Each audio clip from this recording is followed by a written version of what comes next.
Great. Let me just make sure I've got everything positioned. Okay, great. Thanks so much to Victor for putting together such an interesting program of so many papers kind of working on very closely related issues.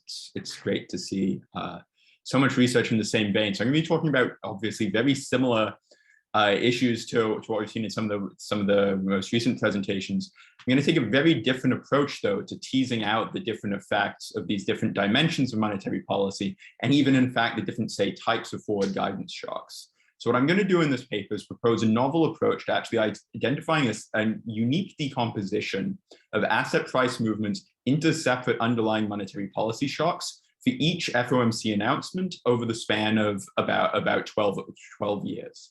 And this is, I think, an approach that, while naturally applied to these monetary policy problems, could also be applied to other types of high-frequency financial data as well. So since I'm at the New York Fed, the usual disclaimer applies about the statements in this talk. So the event study approach for identifying monetary policy has been very popular throughout the past 20 years based on high-frequency financial data. And this is something that a lot of the presenters have been exploiting and talking about. The idea here is pretty simple. You know, you can recover the surprise component of a monetary policy announcement by looking at asset price movements over some window surrounding the timing of an announcement. This is an approach that's very appealing in practice, but as we heard in the last presentation, can become quite challenging when you have multiple announcements occurring around the same time, or announcements occurring at one time, including information on multiple dimensions of policy. So we've heard about forward guidance versus quantitative easing. This is exactly the identification challenge that's kind of posed this simplest form of the event study methodology. So in this setting, we want to think about identifying, say, Fed funds, forward guidance, and asset purchase shocks at a minimum during a lot of these announcements. So to do so, we're going to somehow need to find some way to decompose what I'm going to refer to as A to D, or the change in asset prices on day D over, for example, a 30-minute window, into the orthogonal underlying monetary policy shocks, epsilon D. The literature has taken a couple of different approaches to this. The first is essentially to apply exclusion restrictions directly to asset prices. So it's very simple to say that a short interest rate future should only react to Fed funds shocks and just read off the Fed funds shock as the movement in the short interest rate future. But it's a lot harder for an econometrician to come up with an interest rate that responds only to an asset purchase shock and not to a forward guidance shock. So we have to get a little bit more clever about thinking about these sorts of decompositions when we've got these multiple dimensions of policy in play. So the other strand in the literature has really sought to identify this kind of decomposition matrix, contemporaneous response matrix of structural parameters H, whatever you want to call it, using moments of asset price changes across announcements. So this approach is kind of characterized by the seminal Gerkenack, and Swanson work, where they're using exclusion restrictions to separate Fed funds and forward guidance shocks after estimating factors. Also applies to recent work by Rogers, Scotty, and Wright, who propose a recursive structure and kind of go one dimension beyond GSS to also recover an asset purchase shock. And also to the work by Eric Swanson, where he combines exclusion restrictions and narrative restrictions as well. And they kind of also along the lines of Marek's presentation that we saw a little bit earlier. But of course, these econometric approaches do come at a cost because they're making important assumptions about the relationship between asset prices and underlying monetary policy shocks. They're obviously pooling information across announcements to estimate the moments that they're then going to need to use to recover H, these structural parameters, and the underlying structural shocks. The assumption here is that H is constant over time, in particular in a lot of these papers, over the span of several decades. The sample size you want to have a large sample size, so you're going to have a long span of time where assuming the structural relationships are constant. So you only have this one matrix to recover. So this means a couple of things. First, it means that the nature of the shocks must not change over time. So if we're going to assume that the shocks can be recovered using the same kind of decomposition matrix, basically the same matrix of structural effects, then the shocks clearly have to be the same shocks from one announcement to the next, or indeed 1 year to the next, 1 decade to the next. But even looking specifically during the Great Recession, it's simply the case, as we heard in the last presentation, that not all shocks were the same. You can have calendar-based forward guidance shocks and conditional forward guidance shocks, and it's not obvious in any way they'll necessarily have exactly symmetric impacts on asset prices. The same is true as asset purchases move from MBS to treasuries. Similarly, there's a really interesting critique in Faust et al. That this assumption of a constant H across announcements requires that the relationship between the expectations of state variables on part of agents in the economies and shocks, and the relationship between asset prices and state variables are each both linear and constant. So these are quite strong assumptions that are present in essentially every existing paper in the literature. So to motivate a different approach, I'm here showing you the path of certain interest rates on the day of the December 2018 FOMC announcement. And on paper, this was a contractionary announcement, 25 basis point hike. And you can see that in the path of the 1 month Fed funds futures rate. There's a small increase. It was largely an expected increase, so only a very small change in the actual rate, around 2 p.m., which was the time of the announcement. The dashed lines here represent the conventional 30-minute event study window. And you can see there's a little bit of an increase in these other longer interest rates as well, before a little bit of a decline during those 30-minute windows. But then you can see there's considerable movement later in the afternoon. What happened here is, of course, Chairman Powell takes the stand for the press conference and starts to speak in much more dovish language than would necessarily be compatible with the increase in short rates that had been announced earlier. So what I want you to take from this figure is not any particular feature of what was happening on this day, except for the fact that there's not a single jump in interest rates. There's not a single piece of information, a single discrete monetary policy shock on a given day, but rather there's a continuous stream of information that is being incorporated into interest rates, not necessarily during a 30-minute window, but potentially during a longer window in the afternoon as well. What I really need you to believe here is there's not a single piece of information, a discrete piece of information, but a continuous path of information. And that's what I'm going to exploit in my paper. So instead of a single price change over a window for each announcement, what I'm going to exploit here. Sorry, Daniel. Sorry. Yep. I was just wanted to make a question about this last point Sure. You made. So if information happens continuously, how do you separate information that is being communicated by the Fed versus communication that comes from somewhere else, right? That's going to come a lot later. Well, not a lot later, but in a few slides when I describe the actual empirical model. So I'm going to take a variety of steps to make sure that I'm kind of only working with the most common information across a broad basket of interest rates and other asset prices, and only going by working with kind of very reduced dimension by using a factor approach. I hope to purge out these other sources of information that are unlikely to be really part of the monetary policy news. But I'll talk about that a little bit later. So the innovation in this paper is, rather than looking at a discrete change in asset prices on a given day, to actually look at a continuous path of intraday interest rate movements. So here I'm actually going to work in continuous time. So I'm going to express these kind of these changes in interest rates, A to T, as a continuous time random variable, and I'm going to have this day-specific, announcement-specific contemporaneous response matrix HD that I'm going to seek to identify here that relates these asset prices, these intraday asset price movements to the underlying intraday sequence of monetary policy shocks. The idea here, as I've alluded to, is that the asset prices are responding to monetary policy news, and as the question points to, potentially other news as well, continuously. So this is going to give me a separate intraday time series for every one of the announcements that I study. This means that I don't have to make any assumptions from one announcement to the next. I have essentially I have a discrete data set, entirely discrete, for every announcement I wish to study. This means that I can now identify HD using just a single day's data.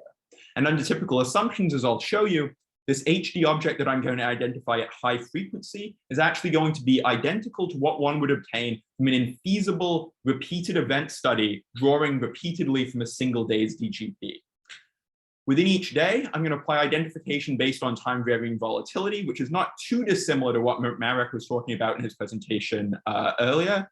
And I'm going to identify up to 4 shocks based on time varying volatility. The number of shocks will depend on the particular announcement, because there's no need for all 4 shocks to be active for all announcements in question. So I'm going to identify potentially a Fed funds shock, a forward guidance shock, an asset purchase shock, and a Fed information shock. So in this paper, the first thing that I'm going to do is identify decomposition separately for every scheduled announcement from 2007 to 2019. I'm going to compute historical decompositions of these very high frequency intraday shocks to compute a more conventional measure of a monetary policy shock at, say, a 30-minute window or indeed, an hour or 2 hour kind of longer wide window, as is discussed in the literature. I'm going to characterize which of these announcements spark significant shocks. So I'm going to be able to make statements about whether calendar-based guidance or conditional forward guidance seem to have a larger effect on announcements, much like the previous presentation. And then I'm also going to be able to discuss the impacts of these shocks on financial variables and also real economic activity. So the structure of the presentation is much like I just described. I'm going to focus first on identification in the empirical model and hopefully address the question we've heard already, and then present the 3 different types of results. So the identification problem here is going to look a lot like the identification problem in a conventional sort of SVAR setup. So I'm going to propose kind of differently to the literature to identify announcement-specific intraday responses using these continuous time paths of asset prices and this idea of this continuous time sequence of monetary policy shocks as well, with the definitions here. And I'm going to assume here that the underlying monetary policy shocks, just for this ease of exposition, are basically a Brownian, an n-dimensional Brownian motion with orthogonal dimensions. However, you can relax these assumptions and identification will still hold. It's just easier for some of the exposition and assumptions to present it that way. So as you know from the SVAR literature, and it's true in this continuous time setting as well, second moments aren't going to give you adequate identifying variation for the same reason that's true in any SVR setting. So the question here, having written down kind of this continuous time analog to the SVAR problem that everyone else has been discussing, is how does this high frequency response HD compare to the low frequency event study object that the rest of the literature has been trying to get at, but is assumed as constant over time? And second, how can I actually still identify HD and epsilon? So the first thing that I prove in the paper is essentially the relationship between this high frequency HD and a date specific object that one could recover from an infeasible event study. So consider an event study of a single day's data over some interval, say t minus delta to t. So what people have been doing in this literature forever, except not wanting to pool information across dates. So suppose you could actually keep drawing repeated samples from a single day's DGP to get repeated samples of data with this state-specific HD matrix. I'm going to refer to the matrix that one would obtain from this infeasible exercise as HD-inf, for infeasible. It turns out that the object that one would identify in this procedure from this artificial concept of kind of repeated samples from a single day's data is going to be identical to the HD that I can recover at high frequency in the continuous time framework that I proposed above. And this really just hinges on Martingale difference sequence property of the underlying monetary policy shocks. So given this relationship, I still need to propose some sort of way to actually identify the shocks, identify this HD matrix. So in a previous paper, I proposed a generalization of identification via heteroscedasticity based on time-varying volatility. It goes beyond parametric approaches and goes to kind of a completely non-parametric argument. So what I'm going to do here is apply these results from this existing paper. And the intuition in this argument, this non-parametric argument in that paper, is essentially the autocovariance of squared residuals can actually be used to recover the underlying structural shocks. And in a simple setting, it has a very simple IV motivation as well. So essentially, you can think about this as a generalization of identification to heteroscedasticity. In this paper, I actually adapt the argument to show that it still holds in a continuous time setting like the one that I described above, and talk about how you can actually consistently estimate these continuous time moments using high frequency infill asymptotic framework. So that's kind of a more complex econometric part of the paper. I don't want to focus so much on that here because I want to focus on kind of the forward guidance and monetary policy aspects. So that's something that's going on in the background. So just a clarification. So conditioning on a specific event D, everything is time invariant, right? So do you understand? Because you said that in principle, if you could repeat this, you can estimate H. I was wondering HD, so the specific D, the D specific is still not identified, right? I thought even if I have infinite data, I don't get it. So HD is fixed. But I'm saying, conditional on, on a given day, right, the monetary policy shock that we observe, assuming that that's coming from some DGP, right, there's some distribution of that monetary policy. That's exactly what I'm talking about, yeah. But I mean, if HD is not identified as it is in the kind of standard as far, how come that even an infinite data can pin it down uniquely? Sure. That's where I got lost. There's some extra parts of this proposition that have to be written out in the paper. So it's given an identification scheme that is valid for conditioning. Okay, conditioning on an exact interval. I don't want okay. to, you know, in writing it out, I don't take a stand on which. No, I got it. Just go ahead. Great. Okay, so given what I've described about kind of the identification issues here, there's a question, you know, going back to the earlier question about, you know, how are you actually going to purge out all this other stuff that's going on in these high frequency movements in these asset prices is a valid concern. So for each announcement day, what I'm going to do is start with essentially minute-by-minute observations for a basket of 20 interest rates and equities. And for the most part, this looks very similar to the panel of asset prices that's studied in the Swanson paper as well. So I'm going to start by recovering minute-by-minute 4 principal components of this basket of interest rates and equities to potentially recover up to 4 monetary policy shocks, as I described in the introduction. What I'm going to do is use an information criterion from Bai and Ng to estimate the dimension of the common component of this collection of asset prices, and that's going to be equal to the number of active monetary policy shocks on a given day. So I'm estimating the number of shocks that were active on that day as the dimension of the common component. I'm going to build then my empirical model recursively with this kind of piece of information kept in the back of my mind. So even though I've estimated the number of monetary policy shocks, which may or may not be equal to 4, I'm going to start with n equals 4. So the full set of four principal components. I'm going to estimate a VAR in these n principal components to remove any predictability. And then I'm going to test using a test for the identification conditions from my previous paper, whether the full set of n structural shocks can be identified based on time varying volatility. If it can, that's great. I have a fully identified model. I can proceed. Otherwise, I'm going to replace n with n-1 and repeat until I find a model with n factors where I can identify the underlying n structural shocks as well. So I'm going to iterate this procedure down until I kind of find a fully identifiable model. At this point, I'm going to set Ks as the number of identifiable shocks equal to n, and then I'm going to estimate the underlying structural shocks in this matrix HD using an AR1 SV estimator, which I proposed in this previous paper as, you know, I guess a good compromise between breaking the functional form assumptions previously used in the identification via heteroscedasticity literature and the fully non-parametric implementation of my identification approach, which doesn't work as well in small or realistic sample sizes.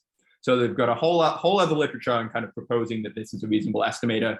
This is, for what it's worth, a functional form for stochastic volatility that's been used very widely in the financial econometrics literature in settings like this.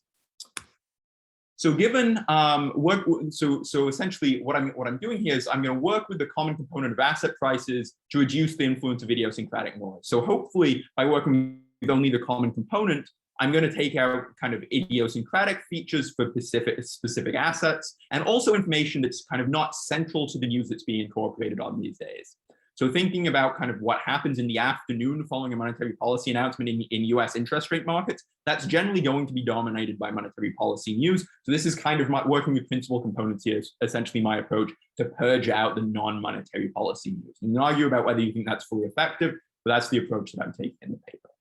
So for all announcements, it turns out the number of identifiable shocks is weakly greater than the estimated number of monetary policy shocks. This means that additional shocks can also be discarded as noise. This is an additional check on any sort of microstructure issues and also other potential sources of non-monetary policy news. So for a number of dates, I'm actually able to have this additional check on that external information as well. So then to measure monetary policy shocks, I'm going to compute historical decompositions for various asset prices following the announcements. And this is going to allow me to accumulate up to measure the effects of these high frequency shocks at conventional intervals.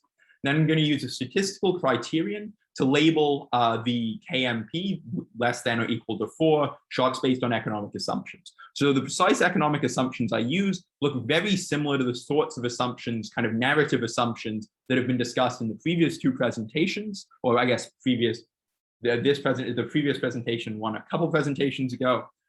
Except here, I'm not using them to recover the shocks themselves. I'm using them purely as a labeling exercise. So it's a little bit similar to, I think, what Marek was doing in his paper as well. I have a statistical approach for each announcement for each announcement day to label as a Fed funds shock, forward guidance shock, asset purchase shock, and Fed information shock based on the economic theory underlying what those shocks should do for different asset prices and at different kind of maturities, different points on the yield curve. So that's the econometrics part, and it's a little bit of a rush. There's a lot going on here. But with that said, I want to move on to the results and kind of tell you what I'm able to do.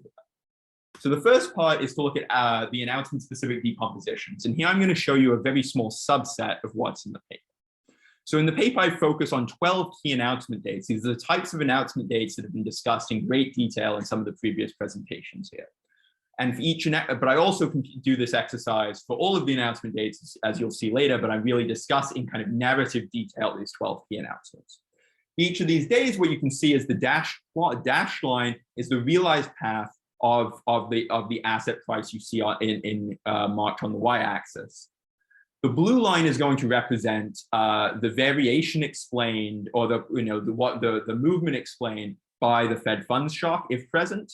The red line is going to represent the variation explained by the forward guidance shock, and the gold line represents the variation explained by the asset purchase shock, if present. And also, if it was active on any of these 3 days, a purple line would represent the same for the Fed information shock. It just so happens that the labeling criterion doesn't label a Fed information shock for any of the 3 days I'm showing here. So these plots start from 10 minutes prior to the scheduled announcement. The first dashed vertical line is going to represent the time of the announcement, and the second dashed vertical line is going to represent 20 minutes following the announcement. So together you see the kind of conventional 30-minute event study window. And the shaded area is going to represent essentially a measure of economic significance. So frequentist inference is actually very difficult in these settings, or I guess not feasible in these settings.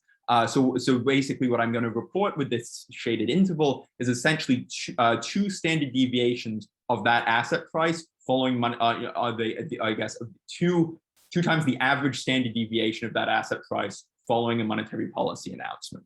So this is kind of a measure of how much variation you see in this asset price after typical monetary policy announcement. So this isn't kind of comparing to a typical afternoon. This is comparing to a typical announcement day to give you an idea of how big these movements are economically. And what you can see here for these 3 announcement dates is starting with the first, so December 2008. This was when the short rate first hit the zero lower bound. You can see that there's a very large expansionary Fed funds shock. And that's, I think, in keeping with what we'd expect. There's uncertainty over whether the Fed really would go to zero. And this was actually a big shock to markets. Significantly, though, on this day, there was also the first sort of mention of purchases of treasuries as part of a potential asset purchase policy. So you'd expect, maybe to see a large asset purchase shock on this day as well. But the effect of any asset purchase shock on interest rates is certainly very small. You only start to see kind of a little bit of an asset price movement driven by the asset purchase shock on the S&P 500, so on equity prices. March 2009 is a very different story. This is one of the most significant announcements across the board, as we've seen in previous papers already, and in this paper as well, for unconventional policy measures. So you can see there's a very significant forward guidance and asset purchase shock, basically throughout the various interest rates and in equity markets as well. November 2010, which was, and I should mention March 2009, of course, launch of launch kind of fully of QE1 and strengthening of forward guidance. November 2010, which corresponds to QE2, is a very different story. Here you can see actually that there's not really a significant effect of this asset purchase announcement. And rather interestingly, you can see that there's a movement in opposite directions of the 5-year and 10-year treasury yields. This is a really interesting fact, because this is something that is completely irreconcilable with any of the previous identification approaches in this literature. The reason, of course, is that on average, the 5-year and 10-year treasury rates should move in the same direction in response to an asset purchase shock. This is kind of the takeaway from many models and kind of the findings you see when you actually look at the decomposition matrices that are estimated on average across several years of data. But what I find actually is that there's a significant subset of announcements where you can actually get real heterogeneity in the responses at different points in the yield curve that only apply for a certain subset of announcements. So it's this sort of variability from one announcement to the next that can't be reconciled with all the identification approaches that assume a constant H matrix as opposed to an announcement-specific matrix. And that's what I'm going to plot here. So here you can see in red the impact on a 10-year treasury normalized to 1 of an asset purchase shock. And here you can, and relative to that, you can see the impact on a 5-year treasury. So relative to this unit impact on a 10-year treasury. And you can see that on average, as one would expect, they move in the same direction following an asset purchase shock. And the scales are, they move around a bit, but are fairly, are fairly similar through time. But you do get these announcements, particularly early in the financial crisis when new policies were being rolled out, that do actually have opposite signs at different points on the yield curve. So this is actually a very interesting feature that I find that's not compatible with having a constant H matrix. So to summarize the results across not just these mainly across these 12 key announcement dates, but across the sample more broadly, I find that's really only a handful of significant shocks. And then the sorts of shocks that one might expect, but there are also shocks here that aren't included. So March 2009 is very significant for both forward guidance and asset purchases, and this makes sense. It's really the full-scale kind of strengthening and launch of kind of both of these policies. August 2011, which introduces calendar-based forward guidance, is another very large forward guidance shock. September 2011, I believe was Operation Twist, is one of the larger asset purchase shocks as well. At September 2013, which basically delays tapering following the taper tantrum, is a very large asset purchase shock. And March 2015, which extended forward guidance when many already expected liftoff from the zero lower bound, is another important shock. I think I see a hand. Sorry, Daniel.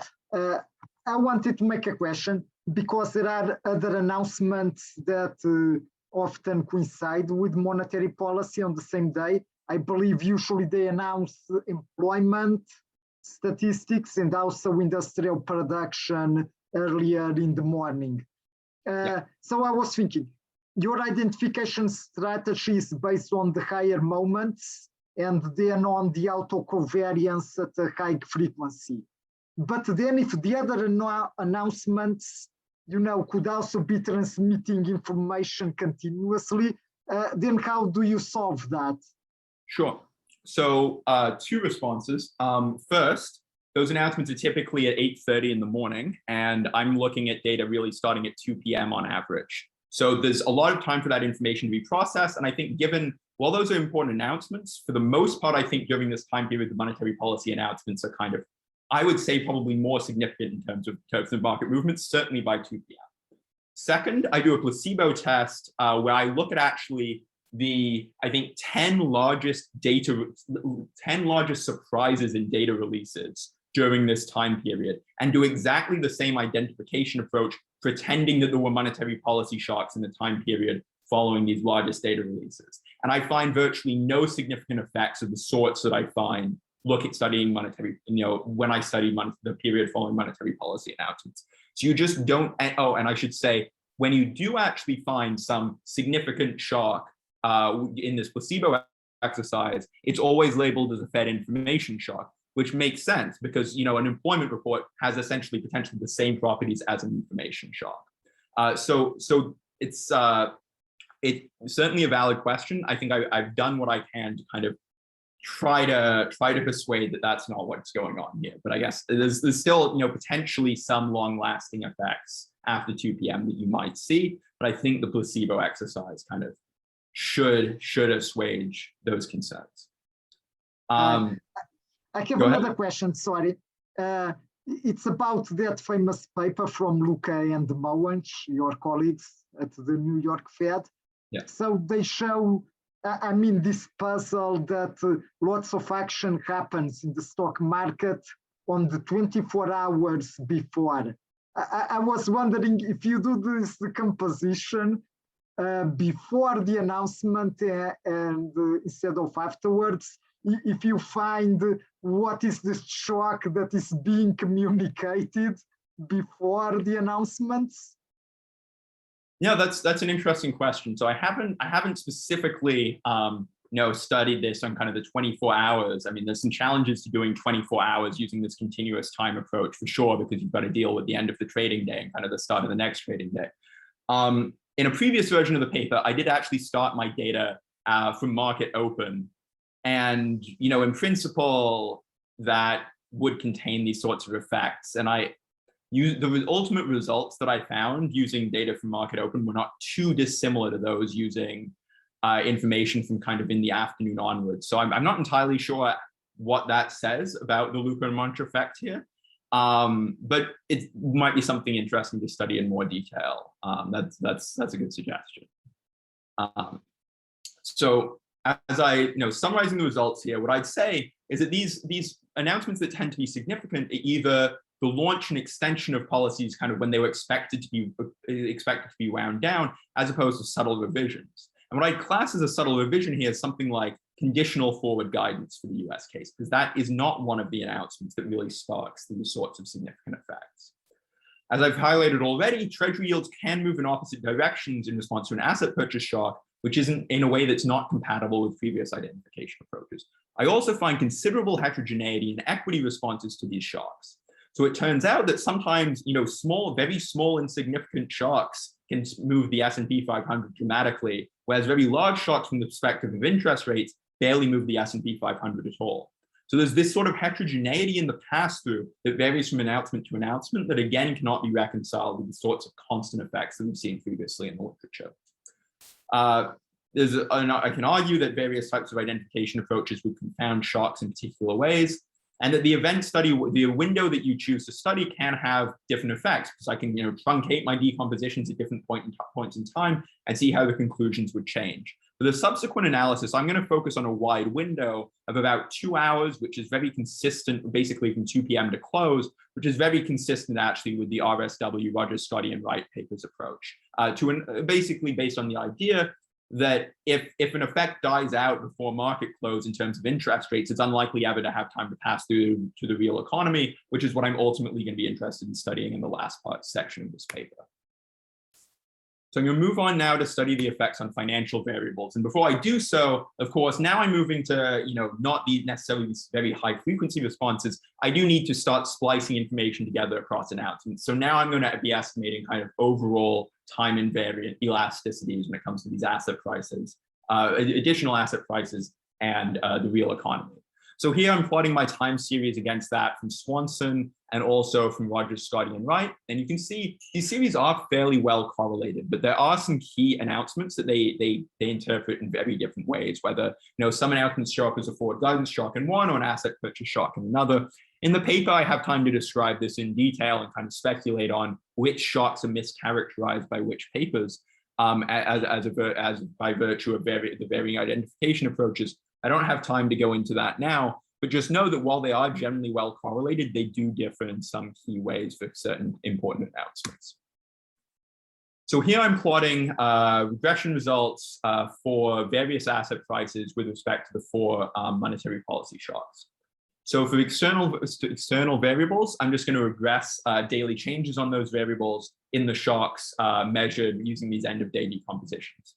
For variables that are already included, though, in my basket of kind of 20 asset prices, I'm able to actually just regress the identified end-of-day decompositions on the end-of-day decompositions for kind of the normalized shock series. And I should I'm measuring the shock as basically using a reference price, the decomposition for a reference price. So for example, the Fed funds shock is the end-of-day decomposition for the front Fed funds futures contract and so on.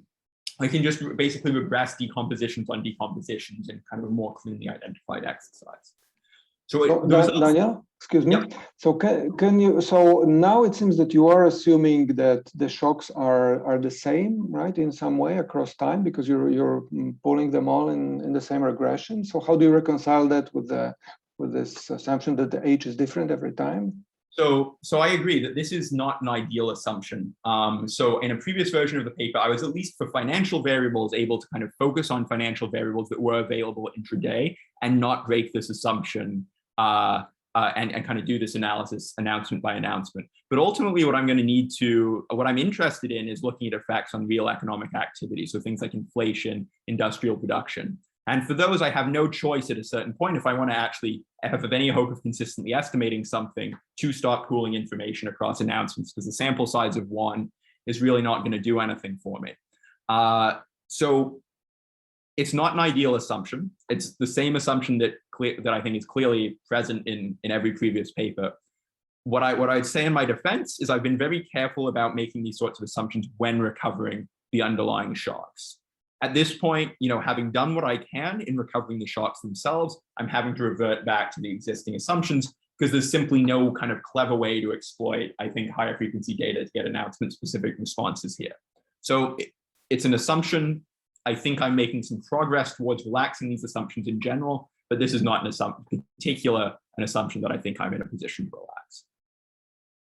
Daniel, I mean, sorry if it's completely ignorant, but obviously way out of my comfort zone, but yet, what could you perhaps do your analysis in the aggregate same age for all periods, and then do the same table like here and shows the difference? Essentially, could you show us what your methodology of different age buys us in this table here? So I guess you're saying impose that the same contemporaneous response matrix applies across all announcements and do my estimation approach to recover a single matrix. Yeah, because essentially, as far as I understand here, you're imposing, that assumption of the same age. You said you're being careful and all, but could you perhaps redo the table, imposing the same age to begin with, and show us how your different ages actually make a difference here? Yeah. So I guess, so one thing so this is a question I've got a couple of times. It's econometrically not straightforward to think about doing that here.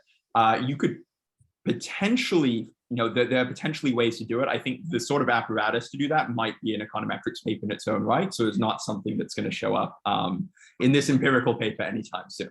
But in spirit, that would be kind of an ideal test. It's just not a particularly feasible one to do at the moment. Yeah. What I should say, so to clarify, as well, particularly for the bottom row here, which are all variables that aren't included in directly in the day-specific data sets, you can think about these values essentially being a kind of an average of the announcement-specific elasticities between the two. I mean, that's explicitly what they are. It's not just a simple average. It's kind of a regression of structural effects on structural effects. So it's kind of it is kind of averaging the heterogeneous effects, and it kind of has this close link to the announcement-specific effects, kind of in that sense.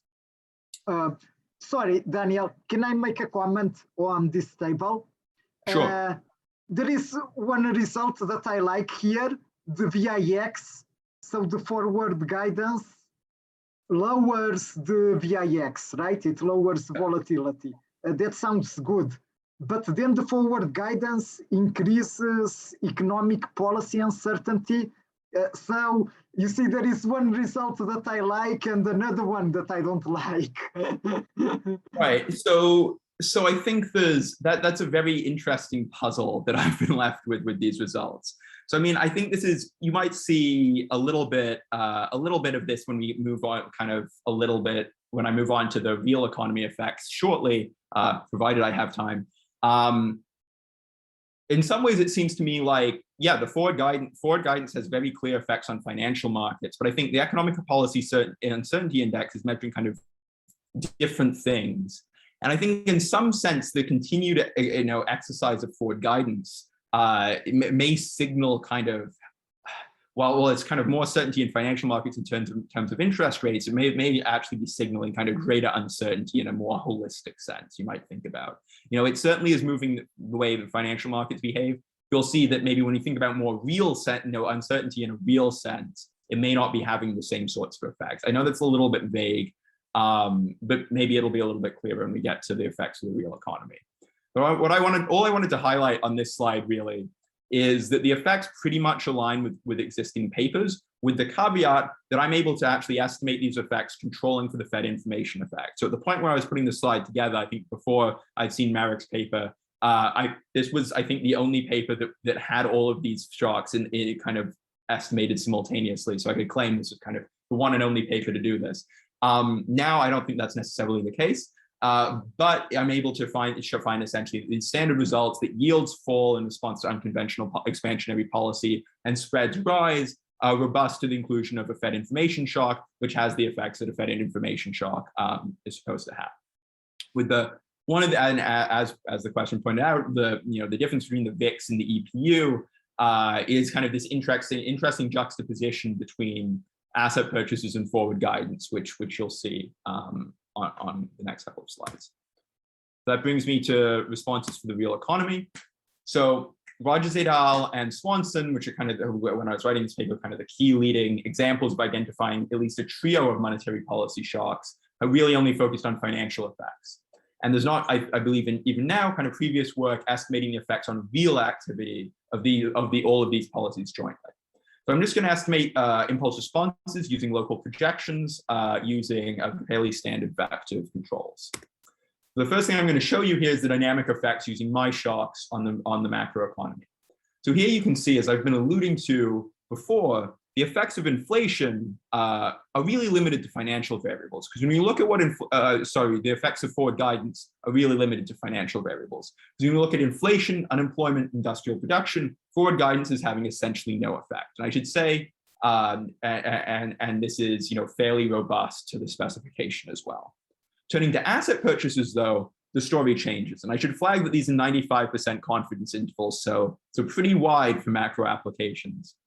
But what I find here is that asset purchases have basically a borderline significant at the 95% level effect, stimulating inflation. They have an effect depressing unemployment, and they have a significant effect increasing industrial production. So you have this very stark juxtaposition between the effects of forward guidance and asset purchases. Forward guidance and asset purchases both have a similar expansionary effect on financial markets, but only asset purchases are actually moving real economic activity. We look to the Fed information effect. You're not finding significant effects, but this is actually something, as you change the sample size and the specification a little bit, the Fed information shock actually does start to have the expected effects for some of the robustness checks that I do, and they become statistically significant. But I can also compare the results under my shocks with what you'd obtain using the shocks from the other papers as well. So here I'm comparing to Rogers, Scotty, and Wright. So my results are the dashed lines here. And you can see that using their shocks, the exact, and they're using a slightly shorter sample. My results are robust using a shorter sample as well, I should say. Using their shocks, they obtain highly contractionary effects of forward guidance. So the fact that I'm finding that forward guidance is not effective is nothing compared to what you'd find using some of these existing shocks in the literature. So I think the results that I obtain are probably more credible in terms of the actual kind of estimated results in this sense. The responses for asset purchases are a little bit more exaggerated, but broad and certainly more significant than they are in my paper. But in essence, kind of quite comparable. So there is kind of this idea in which maybe some of the kind of expansionary effects of forward guidance, or at least the kind of null effects of forward guidance, are being lost by virtue of attributing variation that should be part of forward guidance shocks to the asset purchase shock by virtue of the identification approach. The same is true of the Swanson shocks as well. Here you find, again, these contractionary effects of these forward guidance shocks and much larger effects for the asset purchase shocks in a way, in a way that kind of dwarfs in some sense the results that I find using my shocks.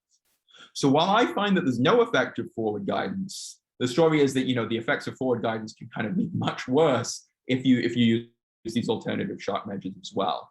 What I want you to take away here is that the effects of asset purchases are pretty robust, but there's really is something to be gained potentially from taking an alternative identification approach and kind of relaxing the assumptions in terms of separating forward guidance from asset purchases. So to conclude, there are kind of two sets of results in this paper. First, using this novel methodology and exploiting intraday data, I'm able to identify monetary policy shocks announcement by announcement for each of the 104 scheduled announcements during this time period. And it's important that I've not had to assume either the nature of the effects or the shocks themselves actually the same from one announcement to the next, which is an assumption that I think simply doesn't apply for a lot of these announcements. Within each day, identification is followed from the presence of time-varying volatility, and I'm able to compare the effects from one announcement to the other. So I'm able to talk about the sorts of differences between calendar-based guidance and conditional guidance in terms of whether they're moving markets in a significant way. It's true that only a handful of notable announcements actually lead to significant shocks, and as I've said before, these are typically launching new policies or extending policies when they were expected to be kind of wound down. And the important features of my results, as I discussed the decompositions at odds with prior methodologies, for example, the great heterogeneity in equity response to some of these monetary policy shocks. Finally, my second set of results is kind of looking at the effects of these shocks in the aggregate. So, aggregating up and having to estimate these, constant over time elasticities, which, as we've discussed already, is kind of reverting to some of the assumptions that I was hoping to be able to avoid, at least in the first stage of the paper. So I find as an existing work that forward guidance and asset purchases are going to lower yields and uncertainty. Well, uncertainty with kind of an asterisk here, and raising equities.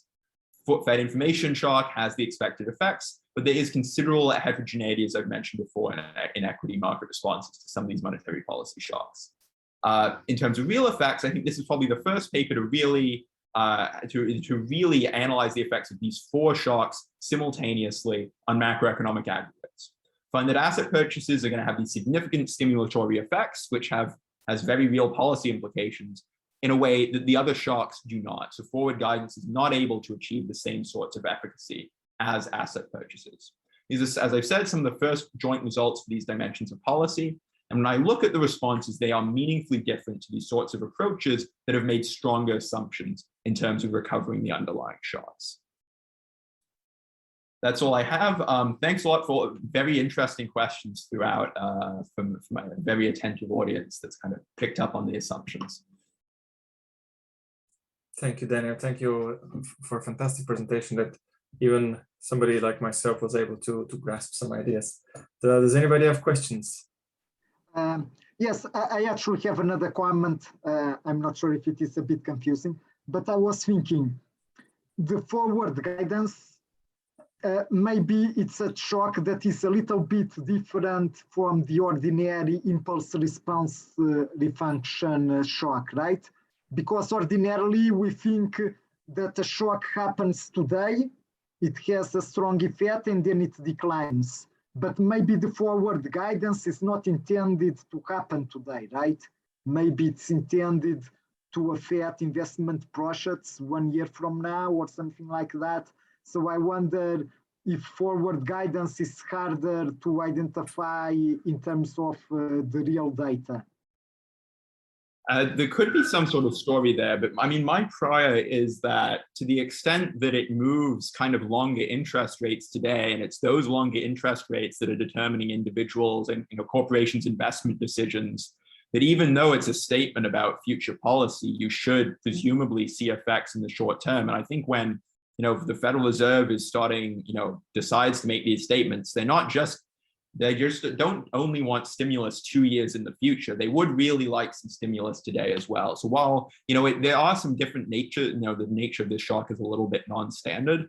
I do think that it's the sort of thing that we should see. I mean, we would hope to see certainly these sorts of instantaneous effects for if it was indeed impactful. I mean, the point that you bring up though is maybe an interesting one for why maybe challenging with issues of invertibility, say in an SVAR context. Thankfully, I'm working with local projections here, where that's kind of less of a concern in terms of estimating the real effects.